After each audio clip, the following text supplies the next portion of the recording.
Hey, good afternoon, everyone. It looks like we've got a nice crowd here of folks. My name is Sarah Ripp, and I am the Assistant Director for the Latin American, Caribbean, and Iberian Studies program. And I'd like to, on behalf of LASI's, welcome you all to our lecture today. I just had a couple of quick announcements. The first is that we are recording this session, and we will be putting this up on both our YouTube channel and our website in the next week or so, in the event you would like to watch it again or you want to share it with anybody. Also, please make sure to mute yourself during the presentation. And at the end, when we have time for questions, you're welcome to unmute yourself and ask your question, or you can put your question in the chat session. So with that, I will turn it over to Kata Belin, who is our faculty director, who's going to introduce our speaker today. Thank you so much for joining us. Yes, I'm Kata Belin, faculty director of LASI's, and I wanted to welcome everyone today to the lecture by Joseph Patteson. Joseph Patteson is assistant professor in Augustana College, and he researches narco-violence in Mexico in the context of global interdisciplinary connections. And with particular focus on psychotropy.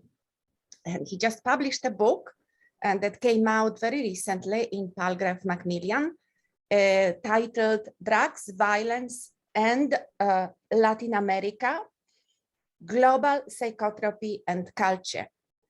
And I am very, very excited to have Joe here with us, because as we say in these kind of situations, Joe is one of us. Our own students. And I warned him when we were exchanging emails that in the introduction, I'm going to become nostalgic and sentimental. I don't know how many years ago it was, but period of time that seems short and long at the same time. I had Joe in one of the introductory graduate surveys, and a class that usually just introduces students to a context and history of literature, and nothing very, very interesting usually comes out of it. At the end of the class, Joe wrote an essay about a novel, a canonical novel that I had studied and published on, and I thought I read absolutely everything that was published about that novel, and it was hundreds of articles, and that nothing new could be said about it. And then I'm reading this final essay, and Joe told me something that nobody has ever said about the novel, and that it has never occurred to me. And I told him, Joe, this is publishable, and Joe published it, and indeed in one of the prestigious journals in our field. So from then on, I knew that Joe is a very, very special mind and thinker and writer. And I followed him, and I'm very, very much looking forward to what he's going to present us today. Please welcome Joe Patteson. Thanks, Kata. What a wonderful introduction. I really am touched by that, and I remember that class and those times with great fondness, and learned so much from you and from your colleagues. And Kata didn't mention that she was on the dissertation committee for the dissertation I wrote that and that this book kind of grew out of. And I know that I was not able to respond to all of your wonderful, substantial, and challenging criticisms from those days, and that goes for the other members of the committee as well. They just hammered me with all kinds of incredible criticism and ideas and suggestions in a good way, and I tried to respond to as much as I could. But I know I didn't get to everything, but I do know that the book is better than the dissertation because of that feedback and that interaction. So thanks, Kata, for that wonderful introduction. It's great to be virtually back at UW. There's a lot of fond memories from those times, and thanks to everybody for being here. I'm really honored by your presence. Thanks to Alberto Vargas. Alberto was probably the first person outside the committee to really see value in my work, and he's just been incredibly supportive. So I guess I'll go ahead and try to share my screen and see if that works. Okay, can you see that? I can see nothing except my screen, so somebody say, yes, I see that, if you don't mind. I can't see your faces if you're nodding. Not yet. You don't see it? Not yet. Let's try. Share screen. How about now? Yes. Okay, sorry about that. Okay, so here's my my title screen. The book is called Drugs, Violence in Latin America, Global Psychotropy and Culture. Here's a slide with my original title, and this is my futile little protest against editors that make you reduce your title into a list of keywords. That kind of happened, but this study, this book has a focal point, the urgency of the ongoing violence in Mexico related to the industry in illicit drugs and the militarized interdiction of that industry. And what I want to do today in this talk is give you a bit of a lay of the land in the emerging field of scholarship that deals with intersections of culture and narco violence, outlining a couple of the most prominent tendencies. And after that, I'm going to go into some detail about my own approach. You'll see that I go kind of far and wide with it. I think that the whole drug war problematic requires a framework that is tremendously broad. It's historical, global, interdisciplinary.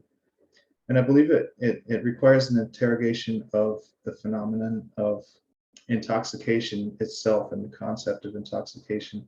And I'll illustrate some of these ideas here and there with readings of a couple of different texts that I do in the book. These appear in separate chapters in the book, but I'll kind of mix it together a bit here. So the field of criticism relating to so-called narco culture or narco narratives, it's grown rapidly over the past 10 or 20 years.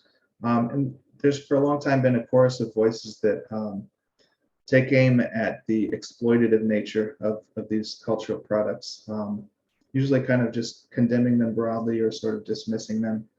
And these critiques often have a point. Some of these products, especially on the popular end of the spectrum, they can constitute a shallow and sensational engagement with this grave reality. And at worst, they celebrate murderers as heroes, or they can perpetuate false and damaging ideas and narratives of the drug war. And this last objection is one taken up forcefully by Osvaldo Zavala, most recently in Los Carteles No Existen. Zavala, for example, he rightly points out that the Mexican government promotes this idea of the rich rural kingpin in a silk shirt and snakeskin boots, this archetypal narco, along with the idea that cartels full of these stereotypes are the enemy of peace and prosperity in Mexico, while the government strives nobly to eradicate this scourge, when in reality it's largely a marginalized urban youth who are engaged in this dangerous informal work in which the government is often complicit. But Zavala rejects this simplistic good guys and bad guys narrative, only to replace it with another oversimplification, in my opinion, that it is in fact an all-powerful Mexican state that completely controls the industry in illicit drugs, and then the cartels essentially don't exist.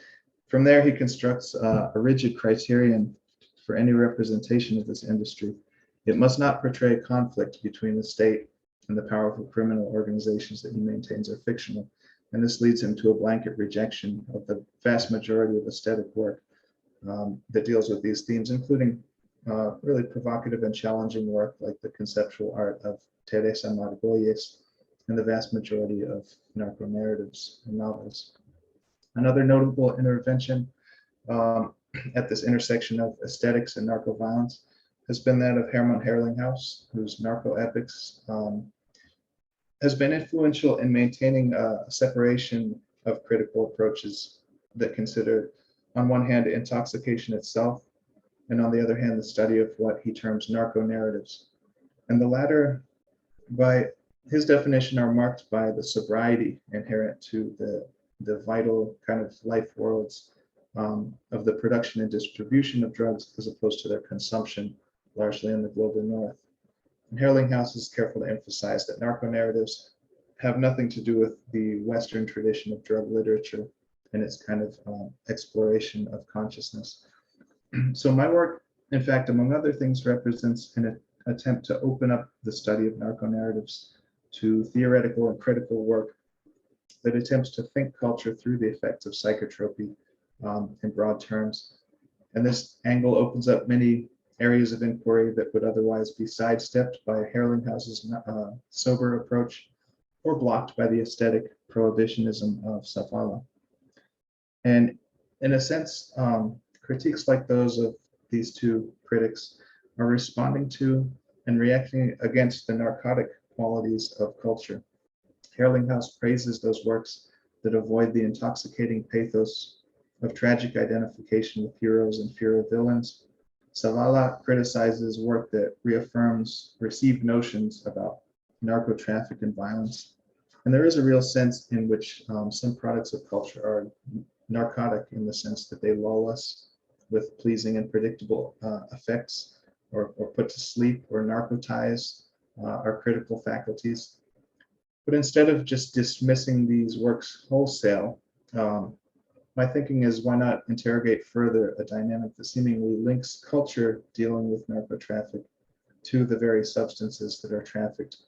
I believe that cultural products that deal with the violence around drug trafficking and interdiction manifest a certain resonance because of this with patterns of psychotropy that makes them particularly illuminating text to look at through the lens of intoxication. And my understanding of intoxication or psychotropy is quite broad. It's informed by historian Daniel Smale's concept of a psychotropic economy of substances and also cultural practices. So this would be intoxication happening within the organism without external inputs that plays an immense role in organizing and driving individual and social behavior. This framework uses neuroscience research on practices like exercise, music, reading, shopping, to place illicit drugs within a broad context in which biological, cultural, and political factors are deeply interpenetrated. And flows of power include capillaries that traverse the very nervous systems of human beings. So many narco narratives resonate with patterns of psychotropy, not only because they thematize intoxication in interesting ways, they talk about it, but these products of culture also form part of the psychotropic economy. That is, literature itself can intoxicate. But I don't believe the only way products of culture can be intoxicating is in the addictive, exploitative way condemned by critics of so-called narco culture. In fact, if we delve into the nature of intoxication in general, I find that there seem to be two major tendencies that are dialectically opposed to each other in the ways that they intervene in the construction of the self and its others. This difference for me is vital if we want to understand the socio-political ramifications of specific practices of intoxication. I believe these two tendencies form poles in a dialectics of intoxication that guides the contours along which selves develop. On one side of this dialectic stand pleasures that beg repetition, developing into compulsion and addiction, enlisting intoxication into insistent performances that inform a self that can become rigid, brittle, and dependent on a radical exclusion of the other. This pattern would underlie addiction to stimulants like cocaine, but also exists more broadly in the context of consumer capitalism, and even in discourses and sensations of purity that underlie drug warrior, prohibitionist mentalities. On the other side stand those experiences that disorient and defamiliarize perception, destabilizing habits of thought and feeling that constitute the self. This is a dynamic that is native to childhood creativity and can be stimulated by certain drugs, but that is also a potentiality of aesthetic work. And I call this xenotropy.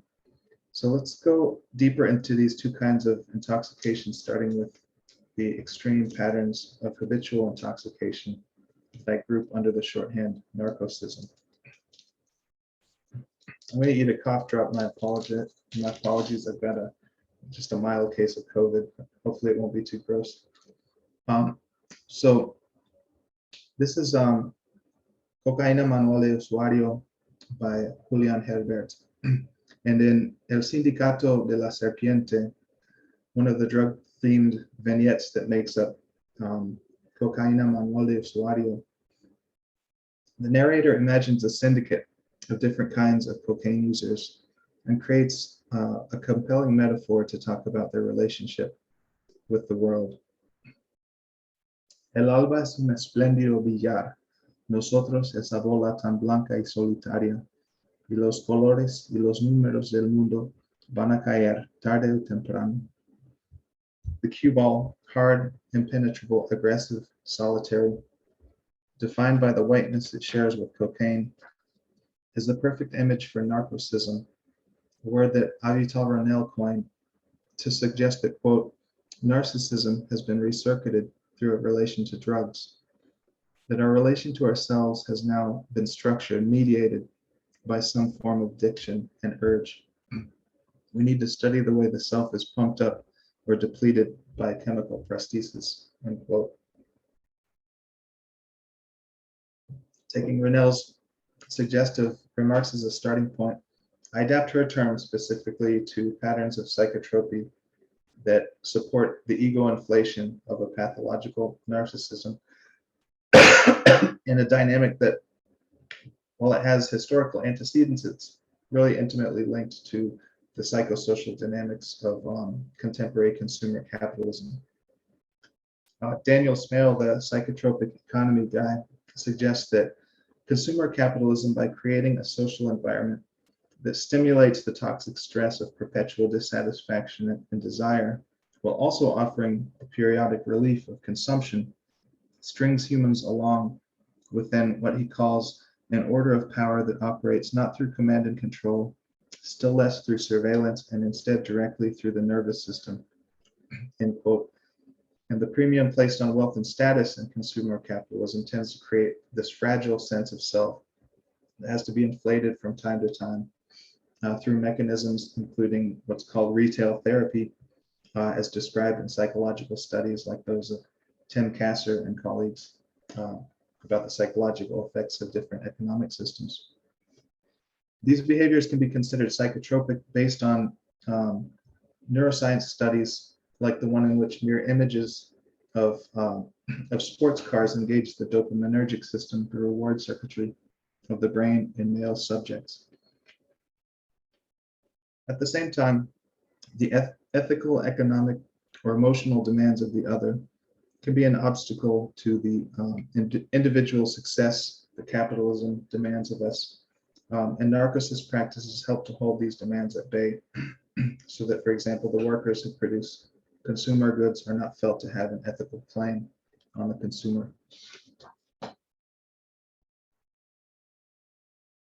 But the quintessential narcosist drug is cocaine, the heavy user of which experiences pleasurable ego expansion, increased feelings of dominance and control over self and environment, feeling complete unto himself, to quote a study on cocaine phenomenology.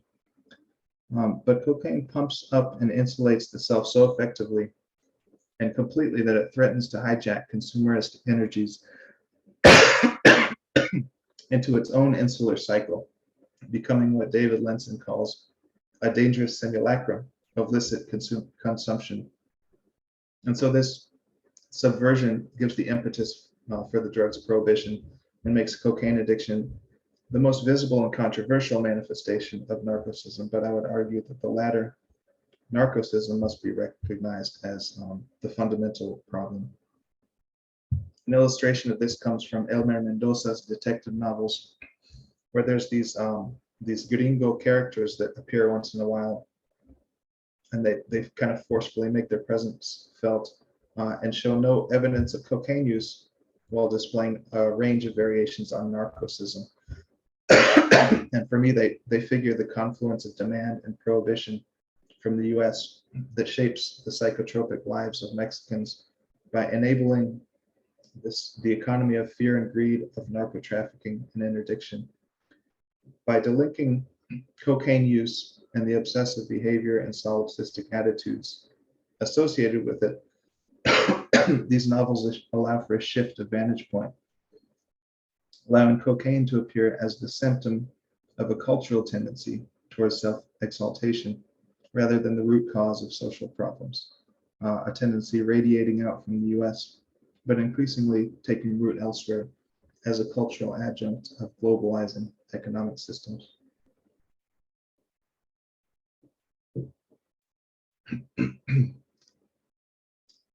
But it's in Julian Herbert's work, especially Cocaína, Manual de Usuario, and the autobiographical novel Canción de Tumba, that we really see a narcosist poetics being laid out. Do I have a slide here? Yes. In the opening vignette of Cocaína, Sentado in Baker Street, the protagonist is brutalized by a drug figured as an aggressive beast, appearing as a Melvillian great white whale. Es una bestia lúcida y hermosa y respira música, y en el momento en que su cola te azota y arroja tu cuerpo por el aire, no piensas ni en el dolor ni en la sangre que gotea. Piensas solamente en la velocidad, que es como no pensar, o sentir el pensar, o estar sentado en medio de la purísima nieve mirando pasar las ruedas sucias. As in the billiards metaphor, the self submits to violence as the price of achieving a sense of velocity sufficient to create the illusion of distance and autonomy, even mastery of one's surroundings. The contrast between the purísima nieve and its devotee and the ruedas sucias de la historia also points to an important rhetorical move elaborated throughout these two works, and establishing the purity of the cocaine addict and his drug is only ironic from a standpoint exterior to this experience. For example, from prohibitionist rhetoric that posits drugs as contamination of a unitary self, or from critical theory that leverages drugs for the deconstruction of such a self. When we consider the composition of the narcosist self, however, from the perspective of insight, it becomes clear that the subjective purity, integrity, and unity are precisely what defines it and holds it together, with the world outside of the other as a matter of indifference or more often a threat. And while there may be euphoric moments of cocaine intoxication sponsoring idyllic visions of snow as a pure and universal background, which the dirty wheels of life and human history inconsequentially pass, in fact, the antagonism between the pure narcosist self and the dirty forces of life is a perpetual struggle in which the former must defend itself against the constant threat of being contaminated by the other, by the world. So these characters create for us this discourse of narcosist purity that has internal consistency, but of course it's clear to us as readers that this is a house of cards, that they're mired in an abject world of dependency. But this degraded point of enunciation is important both for literary and theoretical purposes. The antithesis of narcosism can't be a moral rejection of it that reproduces a diametrically opposed purity discourse. So before we consider xenotropy, we'll consider theoretical and fictional ways of avoiding this trap. Narcosism, a phenomenon of addictive, repetitive practices enlisted in the construction of self, enters into dialogue with Judith Butler's concept of self as a performance carried out within the bounds of tight constraint. and the pharmacopornographic regime postulated by Paul Beatriz Preciado in Testo Junkie in some ways brings Butler's analysis into dialogue with psychotropy. It posits a system of tightly controlled subjectification that enlists the subject not through threat, but through an unending market-driven cycle of arousal, satisfaction, and frustration of bodies. That quote's from Joshua Rivas. The result is what Preciado calls toxic pornographic subjectivities, which are defined by the substances, cybernetic prostheses, and desires that drive individual behavior. Thus, any agency the subject has is shaped by the prosthetic structures of desire and pleasure society shapes for it.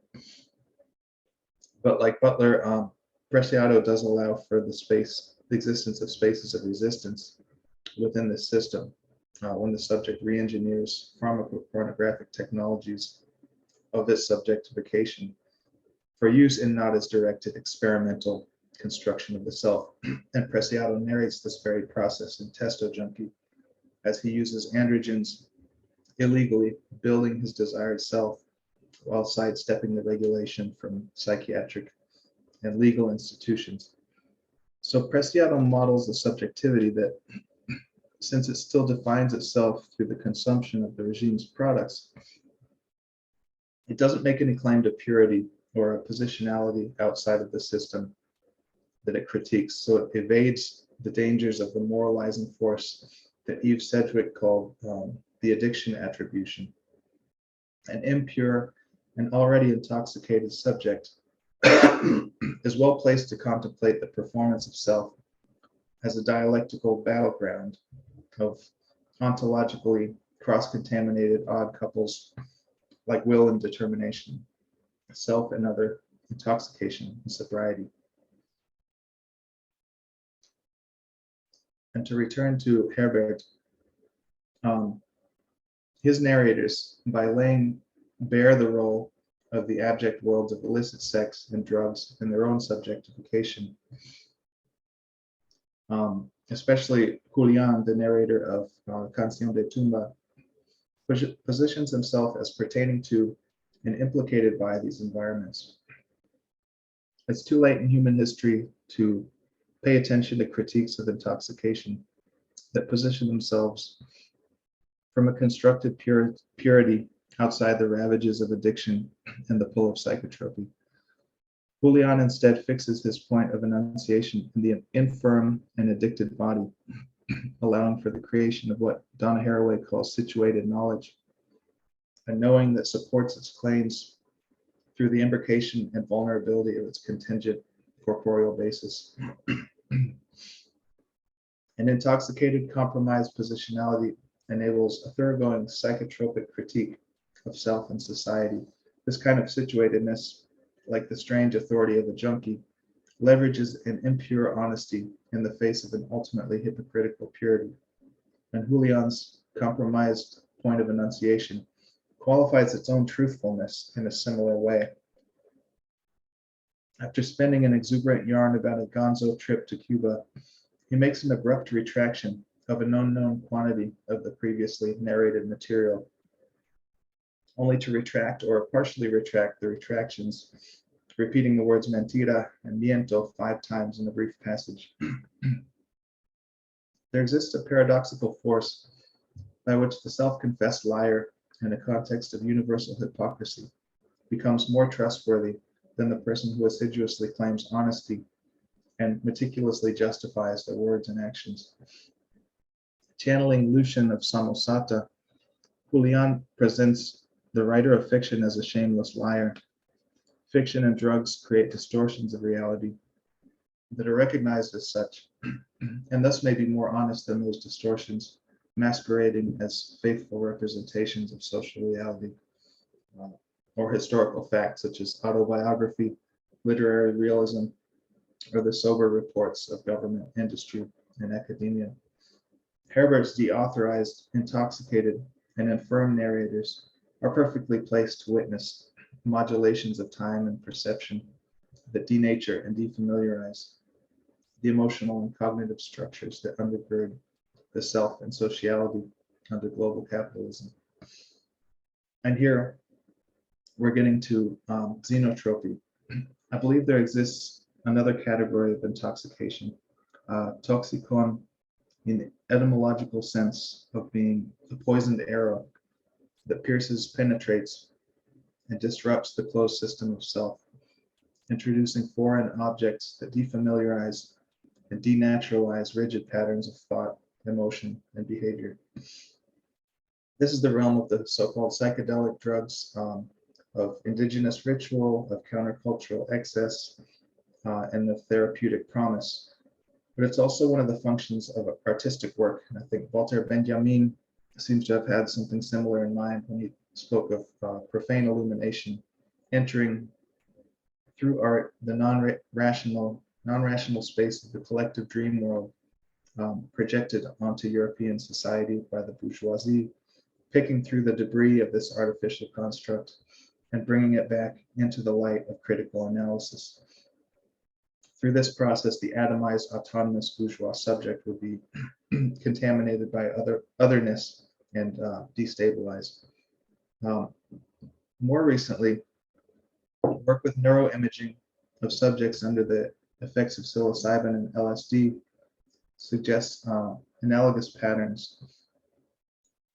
Neuropsychologist Robin Carhart Harris theorizes this spectrum of cognitive activity between what he calls high entropy or highly disorganized and low entropy or highly organized. We can see that both ends of this spectrum have to do with intoxication. On this end, on the right, we have rigid, repetitive behavior, compulsion, addiction, locking into destructive patterns. And on the other, the complete cognitive disorder one finds in extreme psilocybin intoxication or acute psychosis. And Carhart Harris found that LSD and psilocybin inhibit the connectivity of the default mode network of the brain, which governs a habitual sense of self or ego. And they increase novel patterns of neural connectivity, new connections that are not habitual. And this leads them to hypothesize that they provide access to the cognitive flexibility of unconscious, so-called primary processes, allowing the conscious mind to integrate material from these experiences for problem solving and breaking up the overly rigid, stereotyped patterns of thought and behavior, pushing cognition to the left on the scale towards a point that you would consider healthy. So there's a negativity inherent to this kind of intoxication, the destruction of stable but limiting systems. In their book Animacies, Mel Chen talks about toxicity as something dangerous but fundamentally social, a condition between bodies that troubles ontological barriers between selves. And toxicity and changes in perception or illumination are fundamental to defamiliarizing psychotropy because they're conditions of the self's turn toward the other, toward the strange, the alien, the foreign, the not self. I use this word xenotropy to name this pattern of intoxication, a turn toward what is not the self, in consonance with the sense of the prefix xeno, stranger.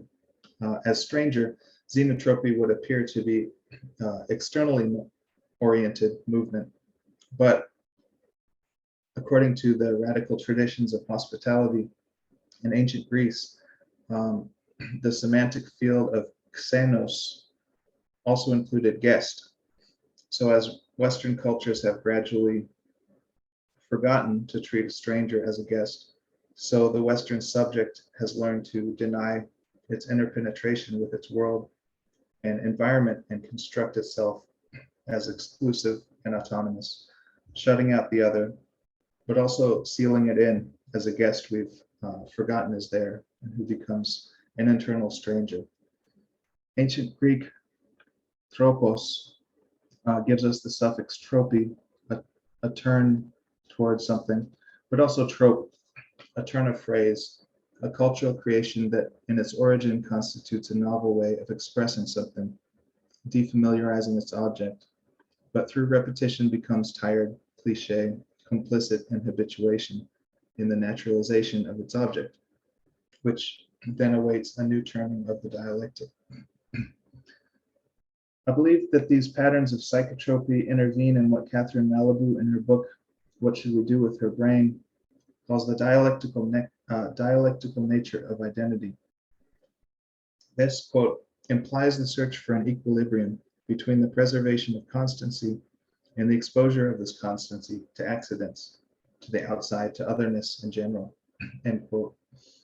But the brain's plasticity makes humans vulnerable to what Malibu calls flexibility, plasticity in a passive and receptive modality that lines up with the demands that neoliberal capitalism places on individuals as consumers and workers.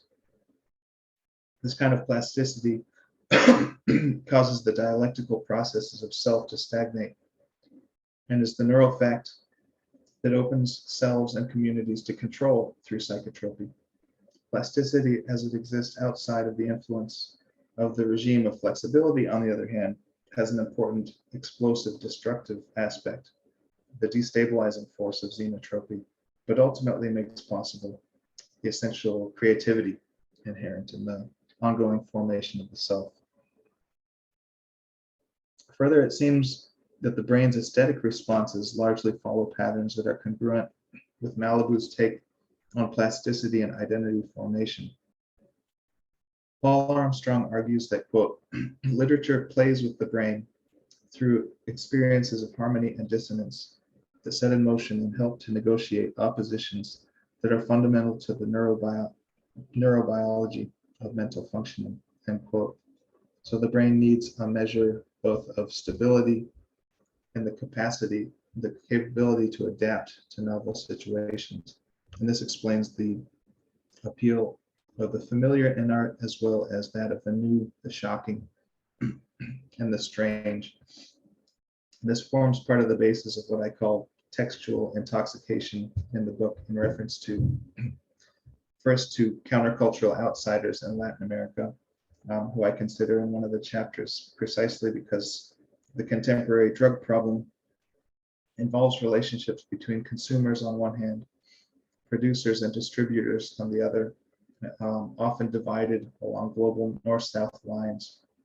So chapter 3 examines the construction of self and other through intoxication in the cases of Antonin Artaud and William Burroughs.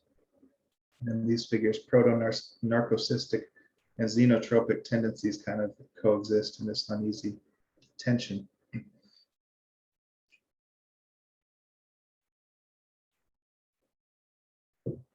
And also textual intoxication and the jarring formulations of the child narrators of Fiesta en la Madriguera and Prayers for the Stolen.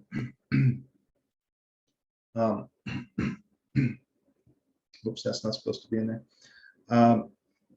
American-Mexican author Jennifer Clement's Prayers for the Stolen relates the story of Lady D, a young girl from Guerrero whose life is upended when her friend Paula is kidnapped by narcos and forced into sexual slavery.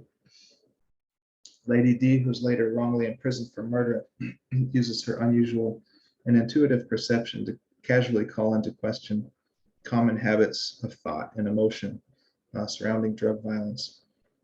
And her vital resourcefulness is related to her appreciation of the precarity of the boundaries between inside and outside, good and evil, even life and death. In Prayers, the Virgin of Guadalupe is transformed into the Virgin of the Sea. This is a statue of the Virgin submerged in the ocean off the coast of Acapulco. Going beyond merely consoling the poor and oppressed, the Virgin of the Sea actually participates in suffering and death. Characterized as drowning under the waves, she figures the sense of danger and desperation felt in contemporary Mexico. Green and immobile, she's already a corpse.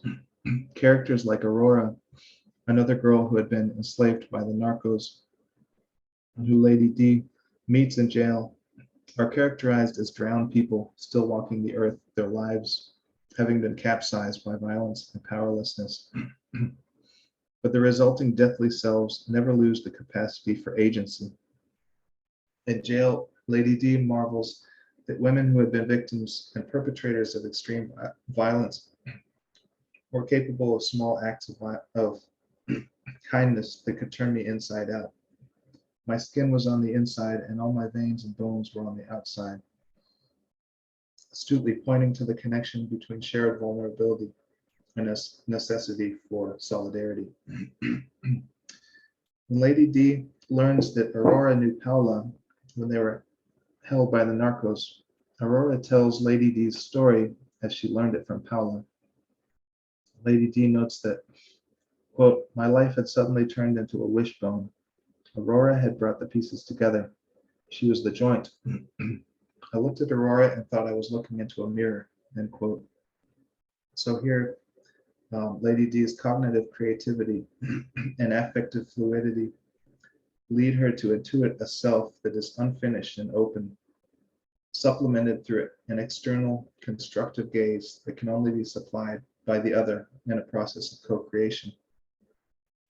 In this way, her idiosyncratic remaking of the world fashions a jointed multiple self, capable of observing itself from numerous angles.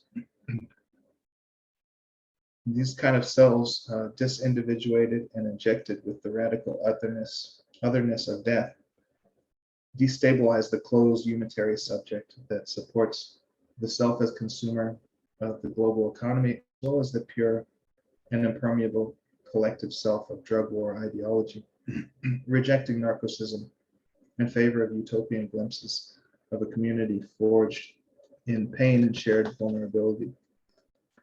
So this defamiliarization of helplessness and agency, of life and death, of self and other, produces a disorienting aesthetic dissonance that responds to a number of critical demands that Psychotropy issues and Capitalismo Gore, that we avoid a construct of third world victimization that obviates the possibility of agency, that we avoid letting a first world sense of security prevent us from recognizing that the physical vulnerability that universally defines the human condition is distributed globally in a radically unequal way, and that we take up shared pain as a connecting thread with which to weave intersubjective networks that collaboratively transform the way we think, feel, and speak about the global economy and its use of vulnerable bodies.